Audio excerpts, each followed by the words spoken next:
वंदे तद्गुणे लब्धे, वंदे तद्गुणे लब्धे। जो लोग पंच परमेश्वर भगवान की, देवादिदेवादिनाथ भगवान की, अंतरिक्ष शासनपति महावीर स्वामी भगवान की, जो लोग परम पूज्य गुरुदेव श्री आदि संगर महावीर की विमल सागर सन्मति सागर जी महाराज की, जो लोग परम पूज्य गुरुदेव श्री सुंदर सागर जी महाराज की, द्वादशाम जिनवाणी माता की।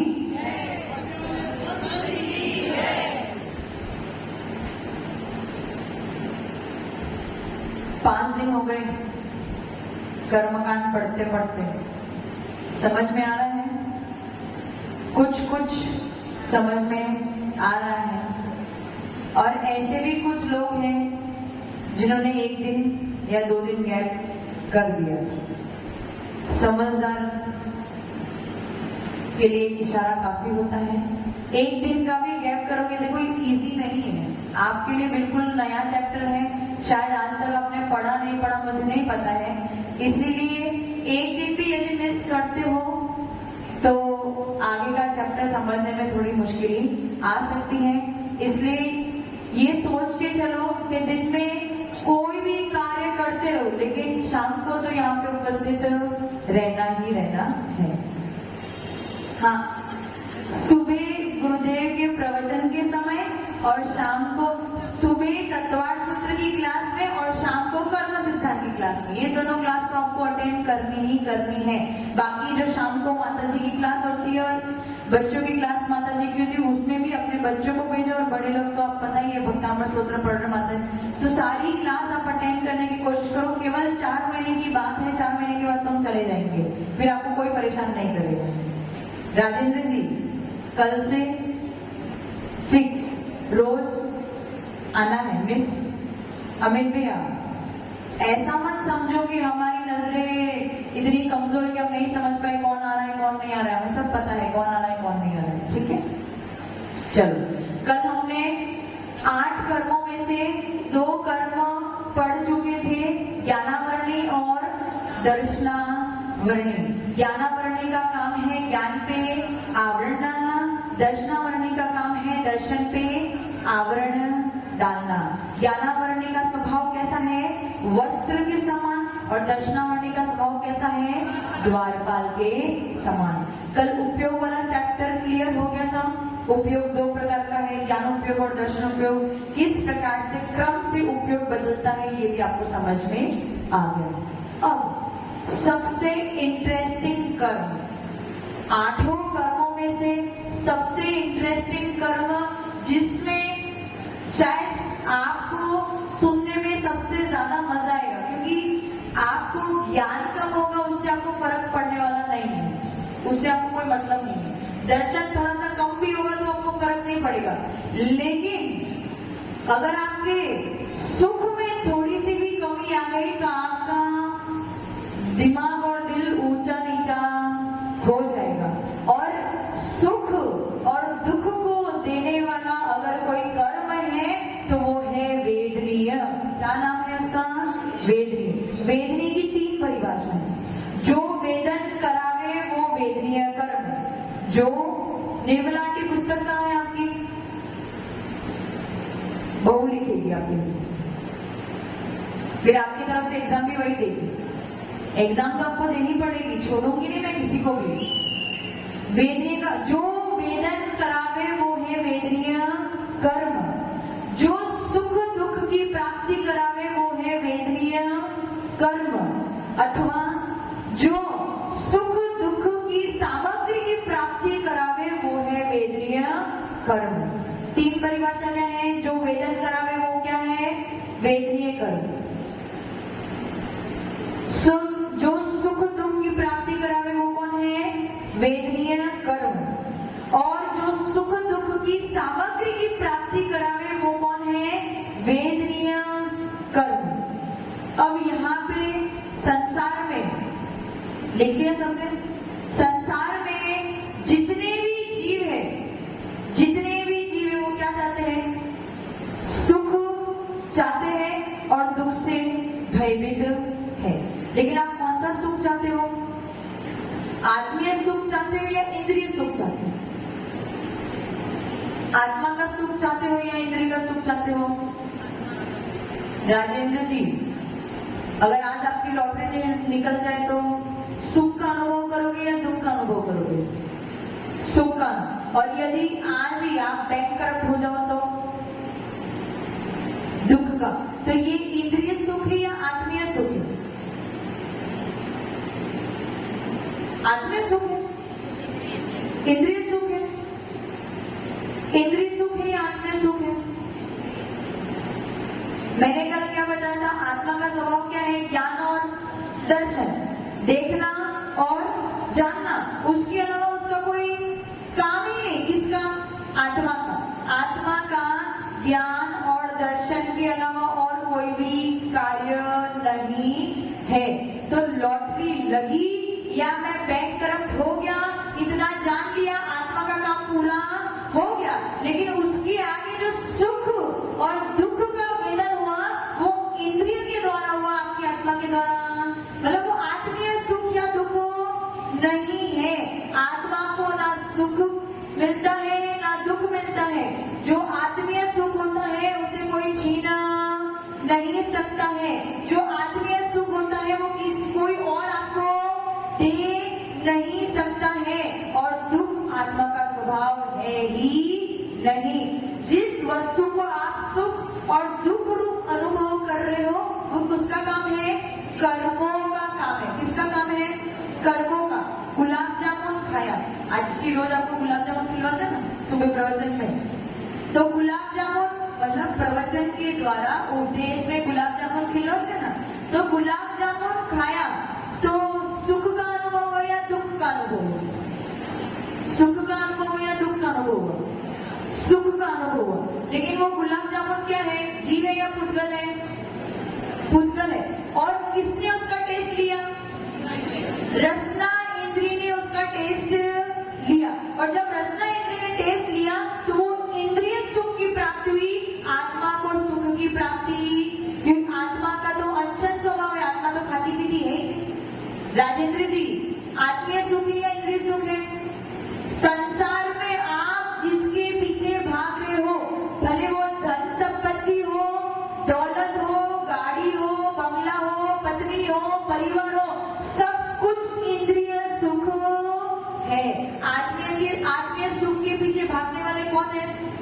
आप लोग हो क्या? आत्मीय सुख के पीछे भाग रहे हो क्या? हाँ लवेश जी, आप आत्मीय सुख के पीछे भाग रहे हो। किसके पीछे भाग रहे हो? अभी आपका लक्ष्य क्या है? अच्छा धन कमाना, अच्छे से शादी करना और अपने परिवार को बसाना। ये इंद्रिय सुख है या आत्मीय सुख?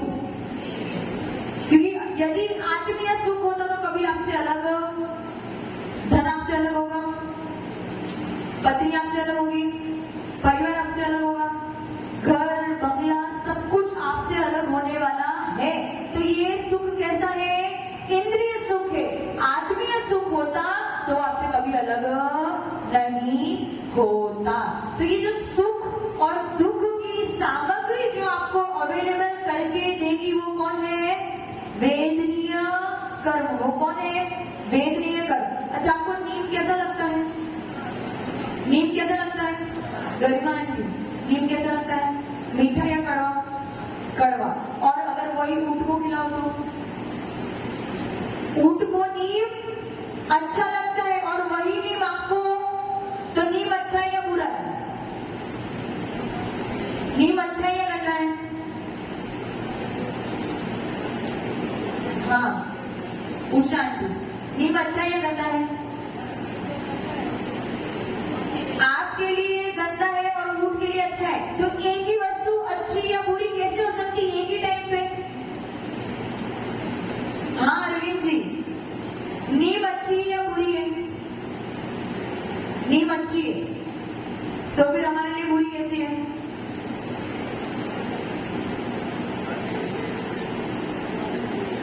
नीम का जो स्वभाव है वही रहेगा, लेकिन हमारे परिणाम उस नीम के प्रति खराब है और उसी की जगह पे ऊंट के परिणाम उस नीम के प्रति अच्छे हैं। यानी वस्तु कभी खराब या अच्छी नहीं होती है।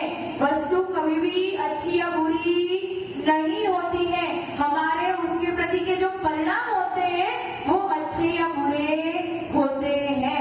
यानी नियम की प्राप्ति मुझे होगी तो मुझे दुख की प्राप्ति होगी, और वही नियम की प्राप्ति अगर ऊंट को होगी तो उसको सुख की प्राप्ति होगी। तो ये खेल कौन खेल रहा है? खेल कौन खेल रहा है? कर्म खेल खेल रहा है। एक व्यक्ति है जिसके पास धन संपत्ति नहीं, और एक व्यक्ति है जिसके पास खूब धन संपत्ति है। एक व्यक्ति है उस इच्छा में बैठा है कि मुझे धन की प्राप्ति हो जाए, मुझे धन की प्राप्ति हो जाए, और दूसरा व्यक्ति जिसके पास खूब सारा धन है वो किसकी टेंशन में बैठा है? किसकी टेंशन में बैठा है? किस धन की सुरक्षा कैसे करूं, इस धन की सुरक्षा कैसे करूं। जो एक व्यक्ति धन को सुख की सामग्री समझ रहा है, वहीं दूसरा व्यक्ति उस धन को दुख की सामग्री समझ रहा है। धन अच्छा या बुरा नहीं है, हमारे जो उसके प्रति के परिणाम है वो अच्छे या बुरे है, और उस परिणाम को खेल खिलवाने वाला कौन है? वेदनीय कर्म। कौन है? वेदनीय कर्म। समझ में है आपको? समझ में आ रहा है? तो जो सामग्री आपको दुख उत्पन्न कराए, जो सामग्री, जो वस्तु या जो व्यक्ति आपको दुख उत्पन्न कराए, या वो उसकी प्राप्ति करा देने का काम किसका है? वेदनीय कर्म का। अथवा जो वस्तु या जो व्यक्ति आपको सुख की प्राप्ति कराए, उसकी प्राप्त कराने में कारण कौन है? वेदनीय कर्म। समझ में है? वेदनीय का कर्म का स्वभाव कैसा है? शहद लिपटी तलवार जैसा। कैसा? शहद लिपटी तलवार जैसा। ऐसा क्यों? किसी ने सोचा ऐसा क्यों? हाँ अमित जी, वेदनीय कर्म का स्वभाव क्या है? शहद लिपटी तलवार जैसा।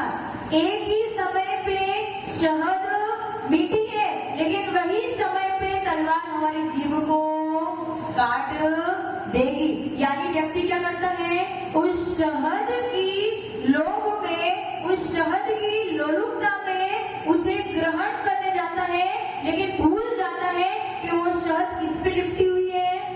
तलवार पे लिपटी हुई है। यानी शहद चाटते चाटते, शहद का आनंद लेते लेते उसकी जीभ भी कट जाती है। यानी सुख का आनंद लेते लेते आप ये भूल जाते हो कि सुख कुछ समय के लिए ही है, वही सुख आपको आगे जाके दुख दे देगा। राजेंद्र जी, जब शादी करी थी तब सुखी हुई थी या दुखी हुई थी? सुखी हुए थे ना? कुछ समय के लिए तो बहुत आनंद लग रहा था, बहुत अच्छा लग रहा था, और अब कैसा लग रहा है? हाँ ठीक तो बोलना पड़ रहा है, लेकिन अंतरंग में आपका मन ही जानता है कि अब ऐसा बोझे जैसा लग रहा है कि परिवार को भी संभालो, पत्नी को भी संभालो, उसकी बातें भी सुनो, सब कुछ करो, उसकी डांट भी सुनो। तो अब कैसा लग रहा है? दुख जैसा थोड़ा सा नहीं लग रहा है?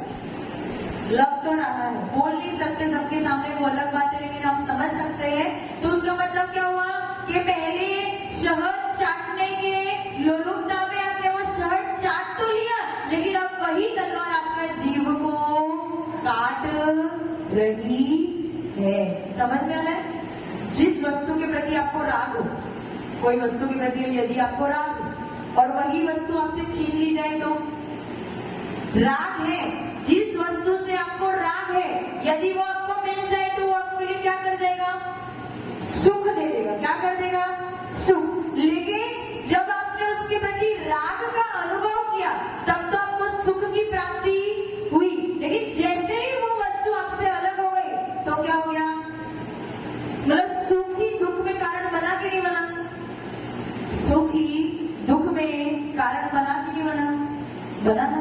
जैसे अपना परिवारजन है या मित्रजन है, हमें उनके प्रति राग है? राग ही हाँ लवेश जी, मम्मी के प्रति राग है, और यदि मम्मी के प्रति राग नहीं होता और मम्मी को अगर कुछ हो जाता है तो फिर हमको दुखी होना पड़ेगा क्या? नहीं होना। जैसे हमने घर बार छोड़ दिया, अब हमें किसी से राग नहीं है, यदि हमारे घर में किसी की मृत्यु भी हो जाए तो हमें दुख होंगे क्या?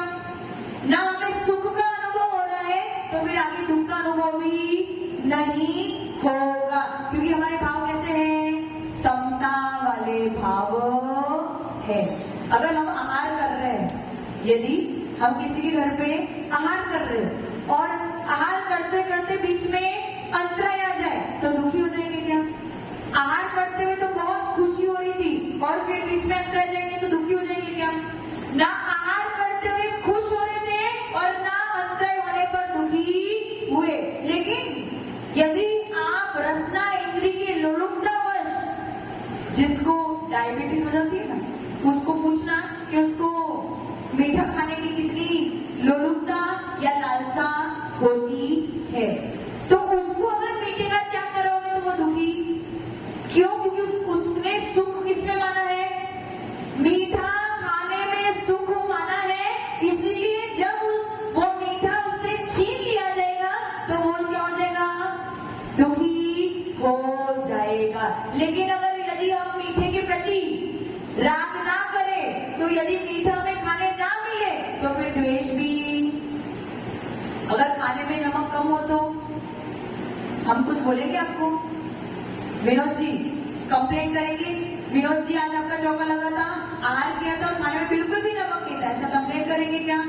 जैसा है वैसे के वैसे ही करके आ जाएंगे। फिर ना हम नमक को सुख रूप मान रहे हैं और ना नमक ना होने पर दुख रूप मान रहे हैं। अब आप जो सुख और दुख का वेदन करते हो, वो वेदन कराने वाला कौन है? वेदनीय कर्म। वो कौन है? वेदनीय कर्म। तो अब जब भी आपके जीवन में कोई सुख का क्षण या दुख का क्षण आए तो आपने क्या समझना? क्या समझना? वेदनीय कर्म अपना फल दे रहा है, और ये फल देते देते ये भी याद रखना कि आज अगर वो कर्म आपको सुख की सामग्री दे रहा है तो कल उठ के वो आपको दुख की सामग्री भी फाइनल देने वाला है। ऐसा नहीं हो सकता कि आप कंटिन्यूस पूरे जीवन पर सुखी रहो या कंटिन्यूस पूरे जीवन पर दुखी रहो। कोई धन से दुखी है, कोई मन से दुखी है और कोई तन से दुखी है। समझ में आ रहा है? और ये सारा खेल कौन खेल रहा है? वेदनीय कर्म। वो खेल खेल रहा है और आप कठपुतली की तरह उसके खेल पे नाच रहे हो। तो आप कैसे हो? कैसे हो? कठपुतली के समान हो। अभी आपने अपनी स्वतंत्रता को खो दिया है। समझ में आ रहा है राजेंद्र जी? क्या समझ में आया? स्वतंत्र हो, स्वतंत्र भारत के स्वतंत्र नागरिक, स्वतंत्र भारत के स्वतंत्र नागरिक तो हो, लेकिन स्वतंत्र आत्मा को अब तक जान नहीं पाए, क्योंकि आप किसके क्या बोलते हैं? दास बन के बैठे हो। किसके दास बन के बैठे हो? कर्मों के दास बन के बैठे हो। जिस दिन सुख का अनुभव करना बंद कर दोगे उस दिन आपके जीवन में कभी दुख भी नहीं आएगा। ये सुख और दुख दोनों में आपके लिए समान परिणाम हो जाएंगे। समझ में आया? समझ में आ रहा है? किसी को प्रश्न पूछना है? किसी को प्रश्न पूछना है? सबको समझ में आया?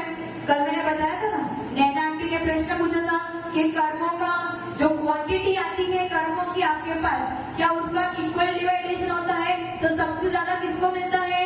वेदनीय कर्मों को सबसे ज्यादा क्वांटिटी मिलती है। और उसके पीछे कारण क्या है?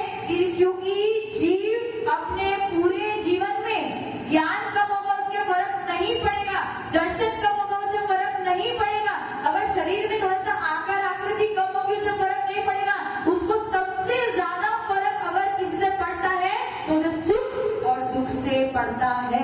इसे सबसे ज्यादा वेदन अगर जीव अपने जीवन में करता है तो किसका करता है? सुख और किसका वेदन करता है? सुख और दुख का वेदन करता है। इसीलिए जब कर्मों का डिवाइडेशन होता है, जब आप कर्मों को बांटते हो, आप तो नहीं बांटते हो, अपने आप बढ़ जाते हो। जब कर्म आपके पास आते हैं और उनका बंटवारा होता है तो सबसे ज्यादा भाग वेदनीय कर्मों को दिया जाता है। ये उनको पता है कि संसारी प्राणी ऐसे हैं क्योंकि उनको सबसे ज्यादा सुख प्रिय है और दुख अप्रिय है। समझ में आया? समझ में आ गया? तो वेदनीय कर्म का स्वभाव कैसा है? शहद लिपटी तलवार, जहाँ पे जीव शहद चाटते चाटते अपने जीव को ही काट बैठता है। वो संसार दर्शन का चित्र आता है ना, संसार दर्शन का चित्र आता है जिसपे वो आदमी पेड़ पे लटका हुआ रहता है, नीचे उसके सर्प होते हैं और हाथी उस पेड़ को हिला रहा है और ऊपर से देव जा रहे हैं, दो चूहे उस डाली को काट रहे हैं। उसे पता है, क्या पता है? कि यदि अगर मैंने देवों का हाथ नहीं पकड़ा तो मेरा जीवन नष्ट। लेकिन फिर भी उस शहद की लोलुपता में वो वहीं के वहीं ये सोचता है एक और चाट लो, एक और बूंद मिल जाए, एक और बूंद। लेकिन वो भूल जाता है कि वो शहद चाटते चाटते उसका जीवन भी ऐसे ही अंत हो जाता है। इसलिए वेदनी का स्वभाव बिल्कुल सही है कि शहद लिपटी तलवार। समझ में आया? समझ में आया? तो सुख का अनुभव भी आपके लिए हानिकारक हो सकता है। आज आपके पास धन संपत्ति बहुत है, धन संपत्ति की कमी नहीं है, लेकिन कर्मों को अपना फल देने में थोड़ा भी समय नहीं लगेगा। यदि कोई पाप कर्म का उदय आया और सारी धन संपत्ति आपसे छीन ली जाएगी तो जितनी शानो शौकत से आपने अपने जीवन को बिताया है, जितनी खुशी में अपने जीवन को बिताया है, उतना ही दुख आपको अनुभव करना पड़ेगा। और यदि गरीब, जो गरीब होता है, जिसके पास कभी धन था ही नहीं, मतलब जितना था उतने में उसका काम चल रहा था, यदि कल उसके घर पे चोरी भी हो जाएगी तो उसको दुख इतना नहीं होगा क्योंकि पहले से उसके पास धन की कमी, तो उसे पता है कि अगर धन की कमी हो, आर्थिक व्यवस्था अच्छी ना हो तो कैसे जीवन जिया जाता है। लेकिन जो अमीर बाप की औलाद होते हैं उनके लिए, अमीर बाप की औलाद अगर कोई होगी तो उनके लिए अगर थोड़े से पैसे उनके पास कम हो जाए तो क्या हो जाएगा? संकेशित हो जाएगा क्योंकि उसे आदत ही नहीं है कि गरीबी में कैसे रहा जा सकता है। इसका मतलब क्या हुआ? अगर सुख आज है तो कल दुख भी आएगा। समझ में आ गया? वेदनी कर्मों का कार्य समझ में आ गया? किसी को प्रश्न पूछना है? नहीं? तो वेदनीय कर्म का, या फिर मैं कह दूं पूरे 8 कर्म का राजा अगर कोई है तो वो है मोहनीय। क्या है? मोहनीय। पहला था ज्ञानावर्णी, दूसरा था दर्शनावर्णी, तीसरा था वेदनीय और चौथा है मोहनीय। और ये 8 कर्मों को बांधने वाला या 8 कर्मों को नचाने वाला या जीव को नचाने वाला अगर कोई है तो वो कौन है? सबसे बड़ा राजा मोहनीय कर्म। सारे कर्मों को जीत लोगे, सुख दुख को भी जीत लोगे, लेकिन मोहनीय कर्मों को जीतना बहुत बहुत बहुत कठिन है। मोहनीय, जो मोहित करे वो है मोहनीय, जो मोहित करे वो है मोहनीय। और इसका स्वभाव कैसा है? मदिरा के समान। कैसा है? मदिरा कैसा है स्वभाव उसका? मदिरा के समान। यदि आपको मदिरा पिला दी जाए तो क्या होगा? क्या होगा?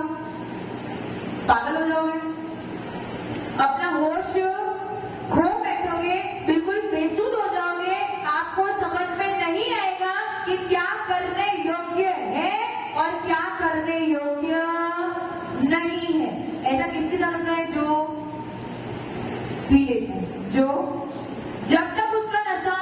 नहीं उतरता है तब वो बेसुध हो जाता है। उसी प्रकार से मोहिनीय कर्म यदि आपके सर पे चढ़ के नाच रहा है तो आप बेसुध हो जाओगे, उस मदिरा पान करने वाले व्यक्ति की तरह पागल हो जाओगे।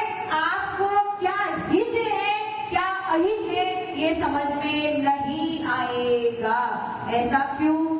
अब बता। जैन धर्म में आपने जन्म लिया, जितना आज तक आपने उपदेश सुना, इस उपदेश को सुन के सही बताना आपका सच्चा हित कहाँ पे है? उधर बैठने में या यहाँ पे आने में? अमित जी, उधर बैठने में या यहाँ पे आने में? यहाँ पे आने में। लेकिन फिर भी आप नीचे बैठे हो, क्यों? मोहिनीय कर्म की वजह से आपको अपने परिवार के प्रति, धन संपत्ति के प्रति, घर दुकान के प्रति इतना मोह है कि आपकी आंखों पे पट्टी बंधी हुई है। यदि आपकी माता है, मम्मी है और आप फेल हो गए पढ़ाई में, एग्जाम में फेल हो गए, तो मम्मी क्या करेगी? मार लगाएगी ना।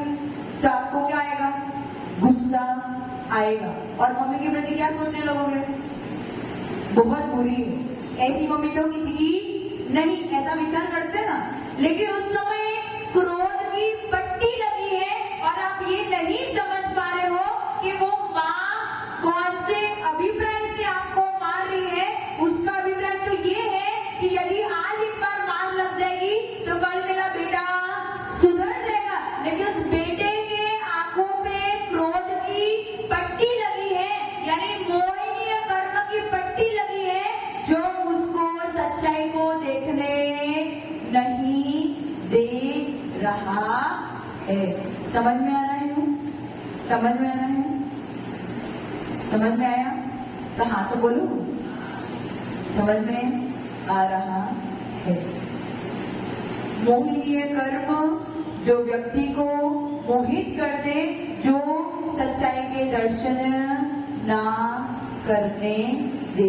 जैसे आजकल वो लव जिहाद वाला काम चल रहा है, तो उसमें क्या हमने अभी न्यूज में सुना था कि उन्होंने स्पेशली ये कमेंट किया था। क्या कमेंट किया था? उन्होंने ये कमेंट किया था कि इस विश्व में सबसे आसान है जैन धर्म वाले लोगों को उल्लू बनाना। क्या करना? विश्व में सबसे आसान है जैन धर्म के लोगों को उल्लू बनाना। इसके पीछे कारण क्या है? इसके पीछे कारण ये है कि जैन धर्म वाले लोगों को अपने धर्म के प्रति श्रद्धा है क्या? नहीं। कट्टरता है? जैसी कट्टरता उनकी है वैसी आपकी कट्टरता है? नहीं है। आजकल अपनी बच्चियां उनके प्रेम में पड़ के अंधी बन जाती है, और वो अंधापना क्या है? वही मोहिनीय कर्म है। उसको उस व्यक्ति के प्रति इतना मोह हो गया है कि वो भूल चुकी है कि उसका जो आचरण है या उसका जो कैरेक्टर है या उसकी जो पर्सनैलिटी है वो अच्छी नहीं है, वो मेरे योग्य नहीं है। बस ये काम किसका है? मोहिनीय कर्म का। समझ में है? तो आपको क्या करना है? मोह को अपने सर पे चढ़ाना। मोह यानी राग और द्वेष, क्रोध, मान, माया, लोभ, ये चार। क्रोध में इंसान अंधा हो जाता है जब वो क्रोध की अग्नि भड़कती है। जब सैनिक राजा ने क्या किया था? आप 2-3 दिन से सुन रहे हो ना? सैनिक राजा ने यशोधर मुनिराज के गले में क्या कर दिया था? मरा हुआ सांप डाल दिया था। कौन सी कषाय के वशीभूत? क्रोध कषाय के वशीभूत, मान कषाय के वशीभूत। चेल्ला रानी ने क्या किया था? चेल्ला उनकी रानी थी, उस रानी ने क्या किया था? सैनिक राजा को बौद्ध धर्म के प्रति बहुत राग था। उसे किसके प्रति श्रद्धा थी? बौद्ध धर्म के प्रति। और जब बौद्ध धर्म के साधु सैनिक राजा के घर पे आए तो चेल्ला रानी ने क्या किया?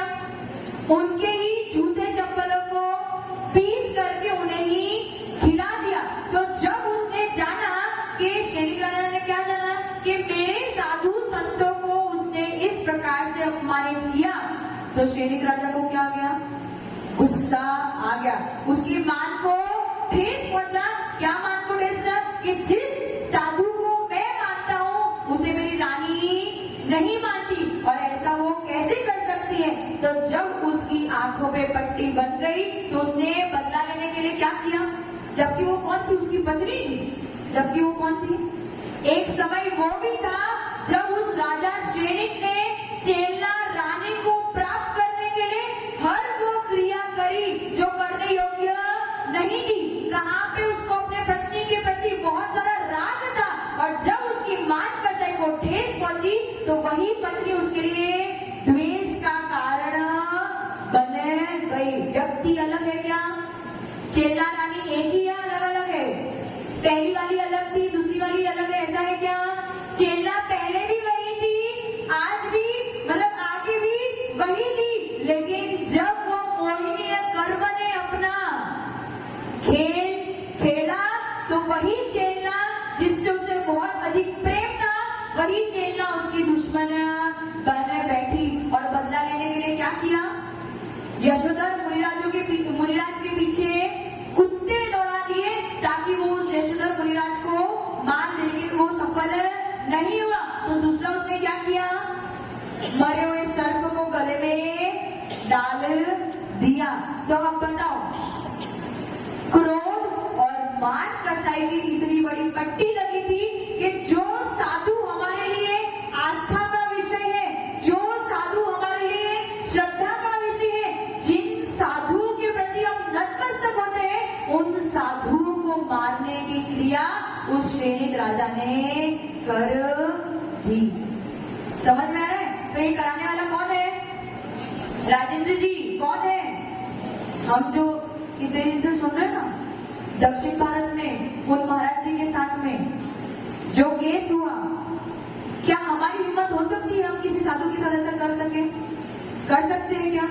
हम ये सोच भी नहीं सकते, सपने में भी नहीं सोच सकते, लेकिन जिस व्यक्ति ने उनके साथ ऐसी क्रिया करी, अब ये विचार करना उस व्यक्ति के अंतर में उस महाराज जी के प्रति इतना द्वेष भरा होगा कि वो भूल गया कि जैन साधु है, इन जैन साधु में बहुत शक्ति होती है, और यदि मैं जैन साधु को कुछ भी करूंगा तो मुझे निश्चित तौर पे नरक गति में जाना पड़ेगा। वो किसने भूल गया? बस इस मोहिनी कर्म ने उसे भुला दिया कि मेरे लिए क्या करने योग्य है और क्या करने योग्य नहीं है। इसलिए सबसे खतरनाक कौन है? मोहिनी कर्म। यदि आपसे कुछ अच्छा भी करवा रहा है तो वो भी मोहिनी कर्म है, और यदि आपसे कुछ बुरा भी करवा रहा है तो वो भी मोहिनी कर्म है। समझ में आ रहा है? समझ में आ रहा है?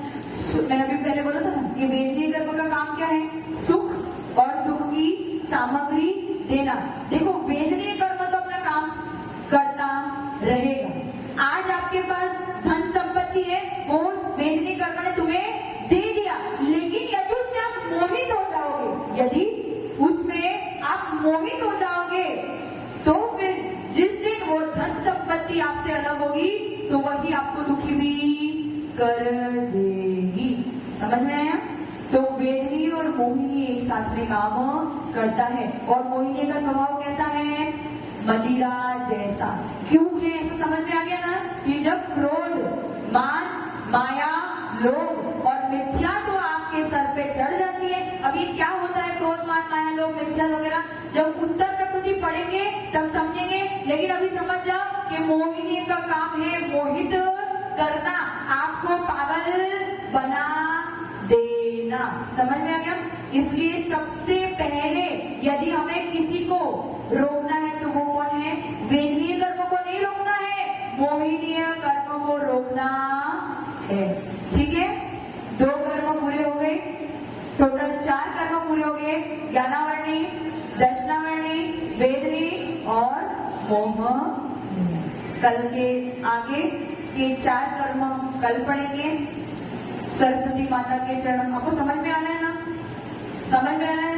लवेश जी समझ में कुछ कि पूरा थोड़ा बहुत समझ में आ रहा है? सरस्वती माता के चरणों में वंदन करेंगे, नमन करेंगे, किस भावों के साथ में कि हम कर्मों को समझ रहे हैं, कर्मों की परिभाषा समझ रहे हैं और समझते समझते इन कर्मों को धीरे धीरे हम अपनी आत्मा से अलग करते।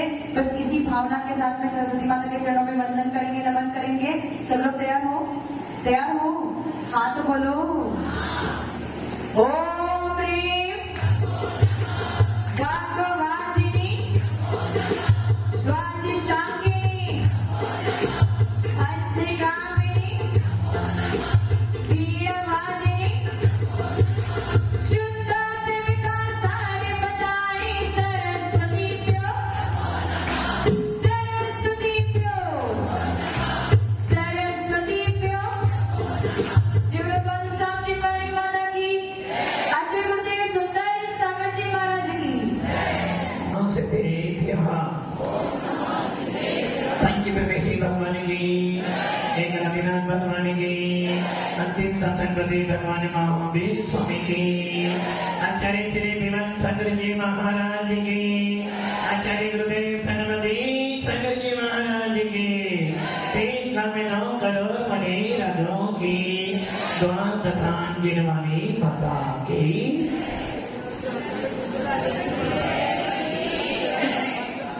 बोले देवी तपस्वी आचार्यों की, आचार्य स्वामी सुंदर सागर जी गुरुदेव की, गुरुदेव की, गुरुदेव की।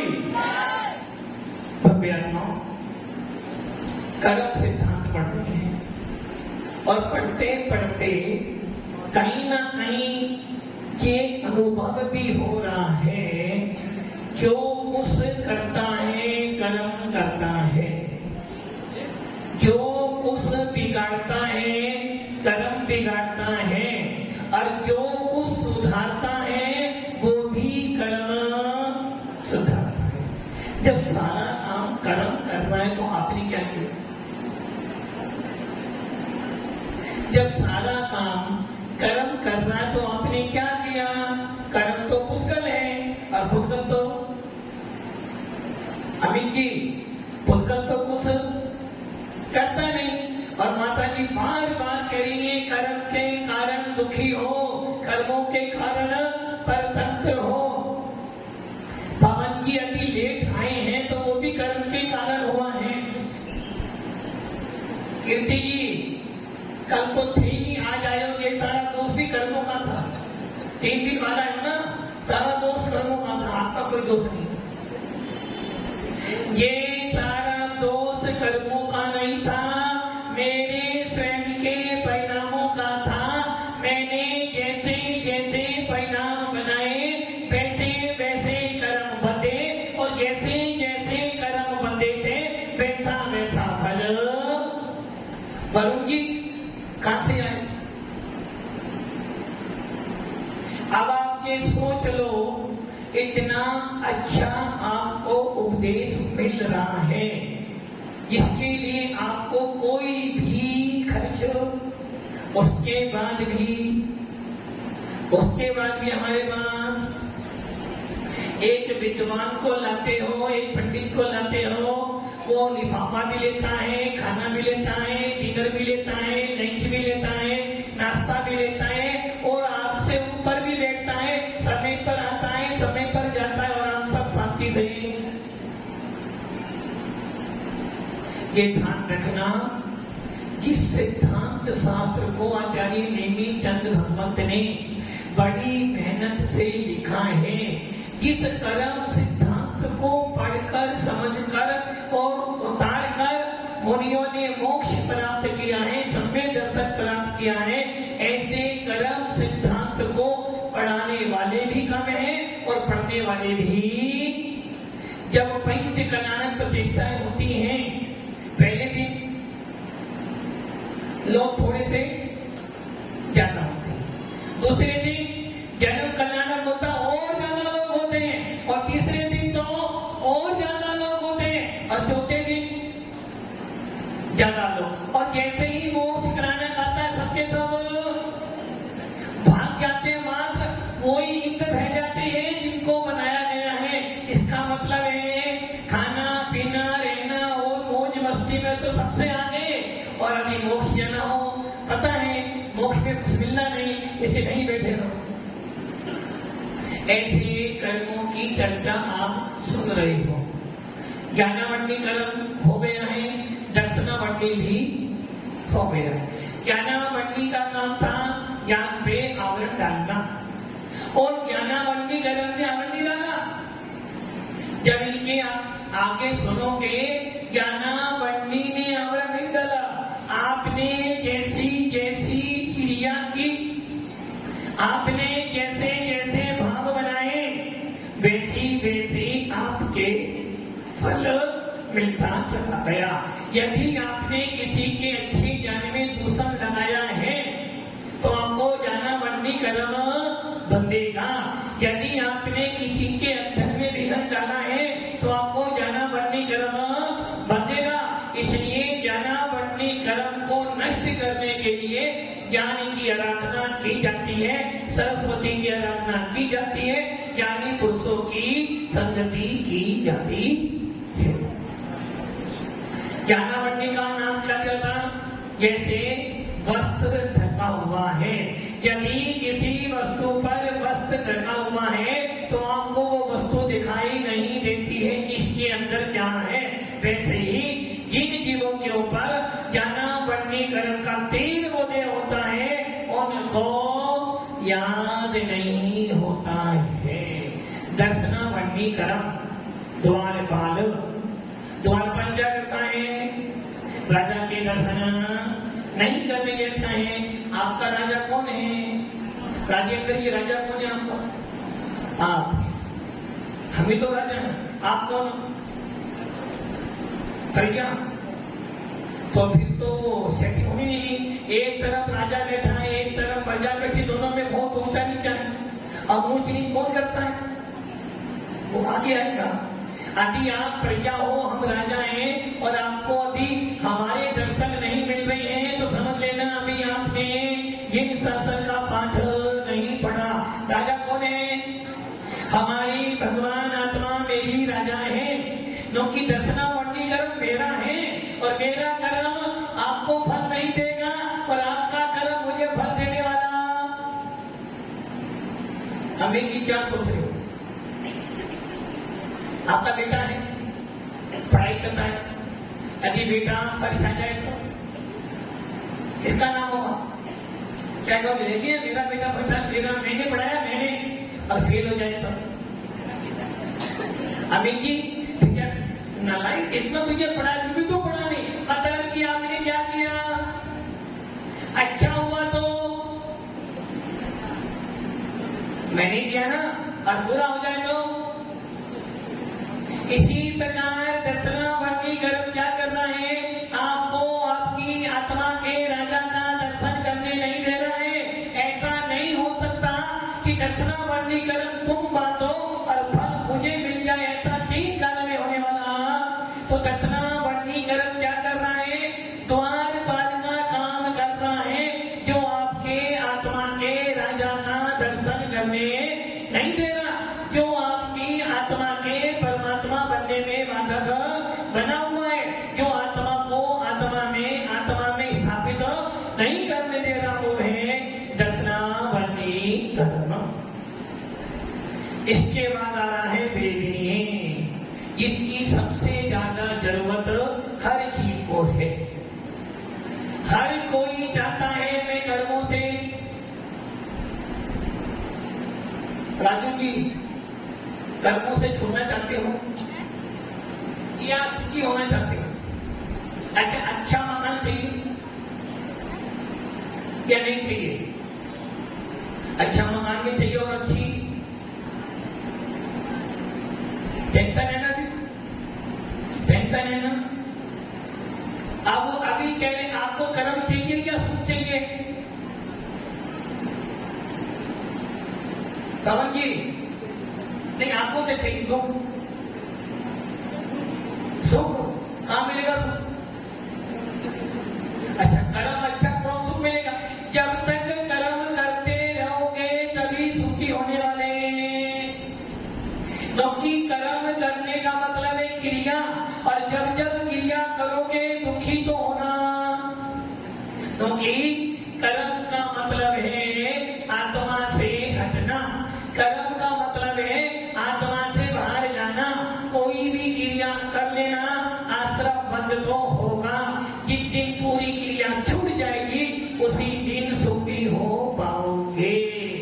और आपको सुखी होना नहीं। वेदनी क्या कर रहा है?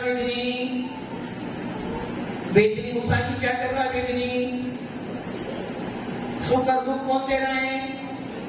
वेदनी दे रहा है ना। फिर आपने क्या किया? अच्छा ये बताओ, अच्छा सा मकान बनाया है, अच्छी सी लाड़ी भी है, अच्छी गाड़ी भी है, सुखी हो दुखी हो? दुख भी है सुख भी है। दुख का आपको बताओ, दुख का है कि देने की आपकी सुनते नहीं, ये दुख है क्या? तो दुख क्या है आपका?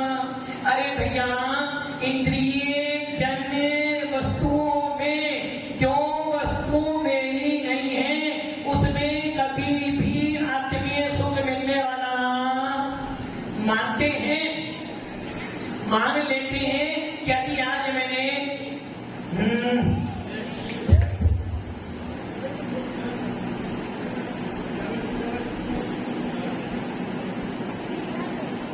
हम लोग मान लेते हैं यदि आज व्यापार में 1 लाख का लाभ हो गया तो मेहनत सफल हो गई, और फिर तो ऐसी छाती होती है, देखा आज मैंने इतना कमा लिया, और लॉस हो जाए तो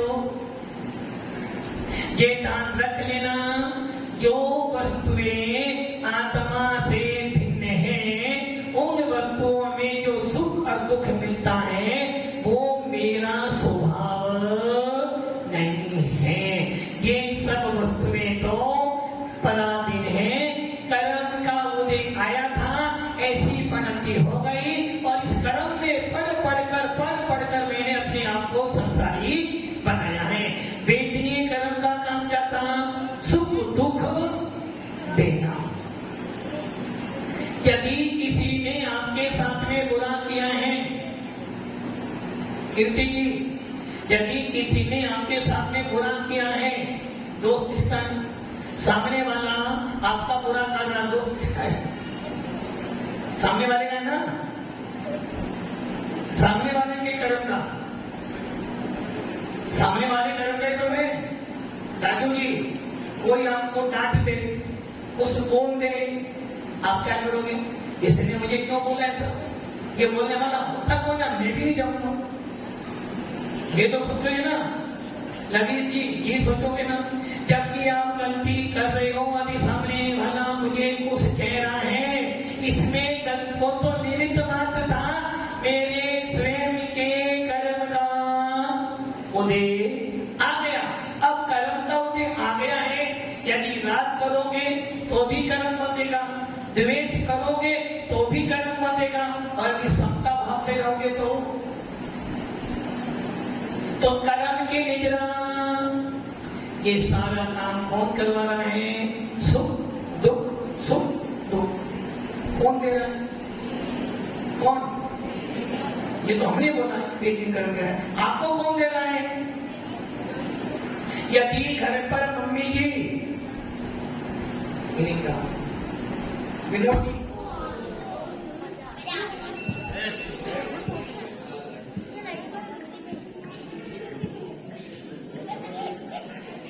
सुख हुआ दुख हुआ, दुख हुआ सुख हुआ। दुख किसने दुख दिया? लाइट ने। लाइट ने दुख दिया नहीं, तुम्हारे कर्मों ने दुख दिया तुम्हें। तो वेदनीय कर्म क्या कर रहा है? सुख दुख देता है, किंतु वेदनीय कर्म को मात्र निमित्त है।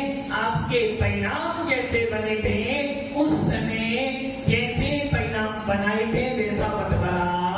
तो वेदनीय कर्म ने क्या किया? सुख और दुख दिया। सुख दुख देने वाला कौन है? मम्मी जी ने आपको डांटा, मम्मी जी ने या विनोद जी ने आपको बहुत पूरी तरह डांटा, पंडित जी ने, क्या होगा? वो दिन पंडित जी को खाना पीना था, अच्छा अपने आप बना लेंगे। ये ध्यान रखना, मम्मी जी ने हमें कुछ बोला तो ये सोच लेना, आज मेरे वेदनीय कर्म का उदय आ गया है, इसलिए मम्मी जी ने ऐसा बोला है, और आपने क्या करा? 4 शब्द आपने बोल दिया, अब क्या हो गया? वेदनीय कर्म हो गया। इसलिए सुख दुख देने वाला कोई नहीं है, मेरे स्वयं के परिणाम, मेरे स्वयं का कर्म। तो वेदनी का। वेद परिभाषा जो सुख दुख देता है वो वेदनी है। दूसरी परिभाषा जो वेदन करवाता है, किसका सुख दुख का वेदन कराए वो वेदनी है। अथवा सुख के साधनों को देने वाला, दुख के साधनों का प्रतिकार करने वाला, सुख के साधनों को देने वाला अथवा सुख को दूर करने वाला और दुख को देने वाले जो साधन है, जो सुख दुख की वस्तुएं देता है उसे वेदनी कर्म कहते हैं। और अभी सुना था, आज तक सवाल आया था, सबसे ज्यादा किसको फल मिलता है, सब किसको मिलता है? आप जब एक समय का परिणाम बनाते हो तो उस एक समय के परिणामों का बंटवारा सातों कर्मों में होता है और सबसे अधिक किसको मिलता है? वेदनी कर्म को मिलता है। अब आता है सबसे बड़ा राजा। राजा कौन है? अभी तो बताया जीव राजा है। राजा कौन है? जीव। और मोहिनी कौन है? महाराजा। आप कौन हो? राजा। पहले तो ना आप लोग सातों तत्व में राजा कौन है? और आठों तत्व में राजा कौन है? मोहिनी। बड़ा कौन है दोनों में से? मोह। दोनों में राजा, मोहिनी भी राजा है, जीव भी राजा है। बड़ा कौन है दोनों में से? कौन बड़ा है? मोहिनी बड़ा है। मोहिनी भी राजा है, आप भी राजा हो, दोनों में बड़ा कौन है? मोह महामद पियो मनादी भूले आप को धर्मत। मोहिनी भी राजा है, आप भी राजा हो, अर्थात आत्मा भी राजा है, किंतु दोनों में बड़ा कौन है? मोहिनी नहीं, सबसे बड़ा जीव तंत्र है। यदि मोहिनी बड़ा होता तो कोई भगवान ना बनता, यदि मोहिनी बलवान होता तो कोई त्यागी व्यक्ति नहीं बनता, और यदि मोहिनी बलवान होता तो कोई भगवान महावीर जैसा ना होता। राजा मैं हूँ, मैं बड़ा हूँ, किंतु जब ये जीव तत्व अपने स्वभाव को भूल जाता है तो मोहित हो जाता है, और जब मोहित हो जाता है तो जिस प्रकार पागल अपना हित और हित का विवेक खो देता है, किस प्रकार जितने मोह जितने मदिरा भी है अपने घर को भूल जाता है, अपनी पत्नी को माँ समझ लेता है, माँ को पत्नी समझ लेता है, वैसे ही इस मोहिनी कर्म के चक्कर में पड़कर के जीव क्या करता है? अपने आप को भूलकर पर को अपना मान लेता है। और दुखी सबसे ज्यादा खतरनाक कर्म है मोहिनी, और इस मोहिनी को इतना बहुत कठिन है, तो हम सब क्या करें? मोहिनी को बेटी कर्म कैसा था? शहद लिपटी तलवार, जब शहद काटा था तो जीभ भी कट रही थी, उसी क्षण में सुख भी मिल रहा है, उसी क्षण में दुख भी मिल रहा है, फिर भी आप शहद की सुख की आदत पड़ गई। और मोहिनी कहता है मदिरा जैसा, जो मदिरा पिएगा अपने आप को भूल जाएगा, उसी प्रकार जो मोहिनी के चक्कर में पड़ेगा उसे संसार सागर में घूमना पड़ेगा। इस प्रकार 4 कर्मों की व्याख्या आपकी हो गई है। इन चारों कर्मों को जानो, मानो और अपनी आत्मा अलग संभव ताकि आपका मोक्ष मार्ग प्रसन्न हो। ओम नमः शिवाय।